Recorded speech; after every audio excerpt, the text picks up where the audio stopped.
যারা ইয়ামাহা লাভার আছেন তাদের জন্য আজকের ভিডিওটি বেশ ইন্টারেস্টেড হতে চলেছে। আজকে কথা বলবো ইয়ামাহা বাংলাদেশে আপকামিং বাইক ইয়ামাহা R3 নিয়ে। এ বাইকটির অসংখ্য কমেন্ট আমাদের কাছে জমা হয়েছে। R3 বাইকটির পারফরমেন্স, ফিচার এবং প্রাইস সব কিছু জানতে পারবেন আজকের এই ভিডিওতে। ভিডিওটি স্কিপ না করে সম্পূর্ণ দেখার আমন্ত্রণ রইল। প্রথমেই আমরা কথা বলবো ইয়ামাহা R3 এর স্টাইল এবং ডিজাইন সম্পর্কে।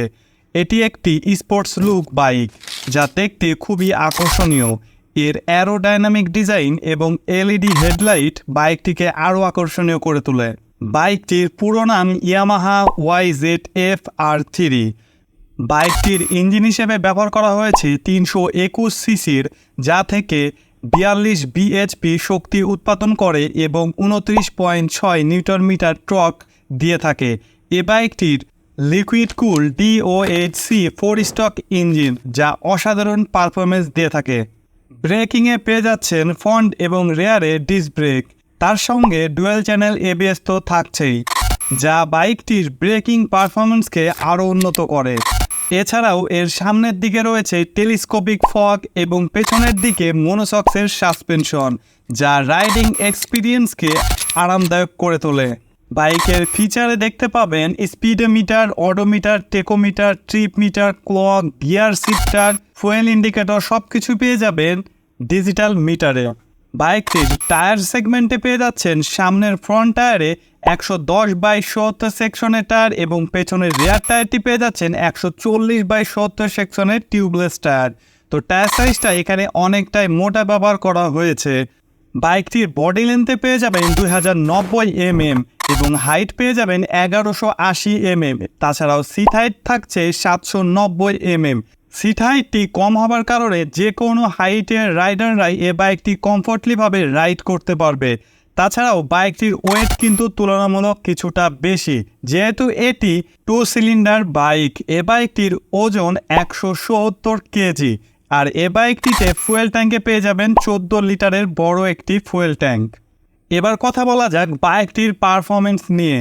বাইকটির ইঞ্জিন পাওয়ার প্রডিউস ক্ষমতা অনুযায়ী এ বাইকটি থেকে সর্বোচ্চ টপ স্পিড পেয়ে যাবেন 188 কিলোমিটার পার আওয়ার।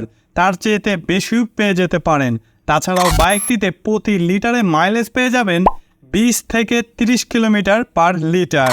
বাইকটির হ্যান্ডেল টাইপসে পেয়ে যাবেন ক্লিপ টাইপ হ্যান্ডেল পার্ট। বাইকটির সিট টাইপে পেয়ে যাবেন স্প্লিট সিট। পিলিয়নের জন্য ফুট রেস্ট থাকলেও থাকছে না কোনো গ্র্যাব রেল। এবার কথা বলা যাক বাইকটির দাম নিয়ে। বাইকটি যদিও বাংলাদেশের বাজারে এখন পর্যন্ত লঞ্চ হয়নি বা কবে নাগাদ আসবে সেটি সঠিকভাবে এক্স্যাক্টলি ডেট বলা যাচ্ছে না। আনুমানিক করা যায় বাইকটি হয়তো 25-এর শেষের দিকে আসতে পারে।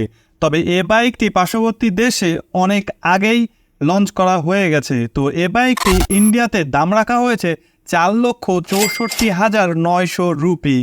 এ দাম অনুযায়ী ধারণা করা যাচ্ছে যে বাংলাদেশে এ বাইকটি আসলেই বাংলাদেশের তুমুল দাম হয়ে যাবে এ বাইকটির, কারণ এ বাইকটি প্রিমিয়াম সেগমেন্টের একটা বাইক। তো ধারণা করা যাচ্ছে যে বাংলাদেশের বাজারে এ বাইকটি ঢুকলে বাইকটির দাম আনুমানিক 8 লক্ষ থেকে 10 লক্ষ টাকার ভেতরে হতে পারে।